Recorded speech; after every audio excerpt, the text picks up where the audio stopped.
I have been doing invocations for 3 years now, and I can say with full confidence that I am good at the art of invocation. When you practice something daily, you get good at it. I have invoked 20 demons into my being, and I am being deified as a dark divine being myself. And I will say this, the only demon that has ever been mean to me is myself. A part of self.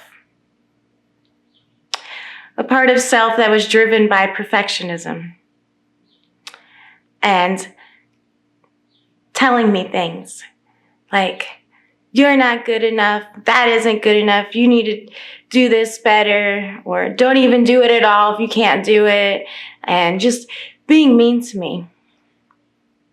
Parts of self-communication. It is something that happens in path working with the worthless one, an aspect of Belial. And I will say that when an external force speaks to me, there is a presence and an image that I will see in my inner vision. If it happens while I'm out or whatever. During invocation, it's easier to communicate with them and to see them through mind's eye or in the room. But these other voices, they were fast, super close to me. There was no presence. There was no image. They were internal voices. They were parts of self. And for a while, I didn't understand what was going on. But now that I have path worked through the worthless one, I still hear these parts of self. And I understand them. And some of them are helpful. And some of them are not. And I could be like, shut up, voice of doubt. Shut up, perfectionism. This is good enough. No, I am good enough. I am good at everything that I do. And I trust in my abilities. And I can do anything. So shut up, perfectionism. Or the voice of guilt. Sometimes guilt has to be banished. You didn't have to feel bad about anything. Then there's that part of self that is that inner child, that chaotic part of self. That is the fuel for my creative flow. And I greatly enjoy that part of self. She and I, we have great talks. We have a lot of fun. It can often feel like a party in my mind sometimes, parts of self. But the parts of self that were not so nice to me, I have had to hear what they had to say. How can you know what it has to say if you cannot hear its voice? It is the same for the subconscious. Subconscious sparking is something that occurs when you are path working through the Qliphoth or when you are invoking dark spirits. And it will even sound like a voice. It'll probably be in your voice, or it'll probably be in your voice.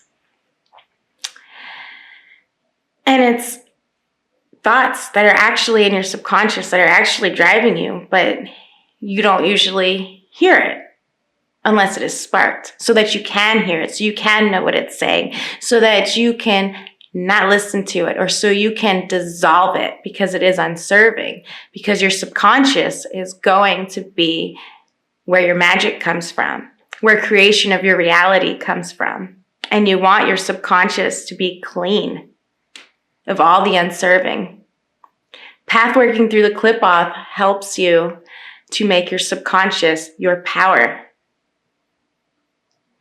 But it takes a lot of healing, and it takes a lot of listening to yourself and getting to know yourself, the worthless one.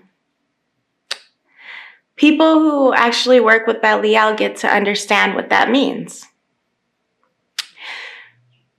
Abyssal waters will destroy your illusionary self so that your true self can emerge.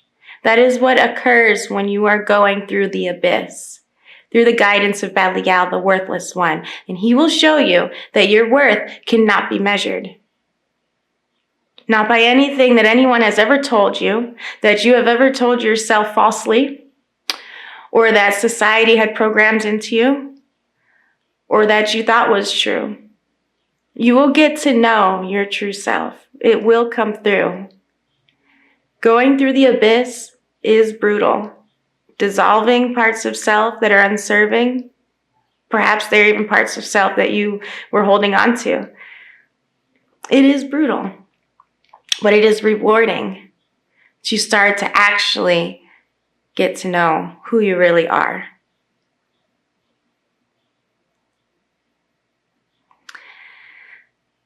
And then there is her, my higher self. In her voice, she talks sense into me.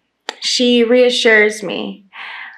When I am within testing from Belial, she comes through and she gives me another perspective.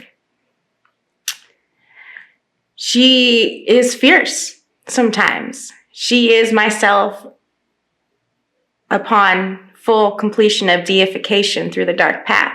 So she's a fierce demon, she is. But she is helpful and she is smart and she helps me. And I like to have her voice come through. And I am merging with my higher self. I am becoming her. That is deification. The self is a complex being. You should allow for it to speak to you. Parts of self are going to teach you about parts of other parts of self. And it is a very interesting journey, the path of self-discovery. It has been very rewarding to me.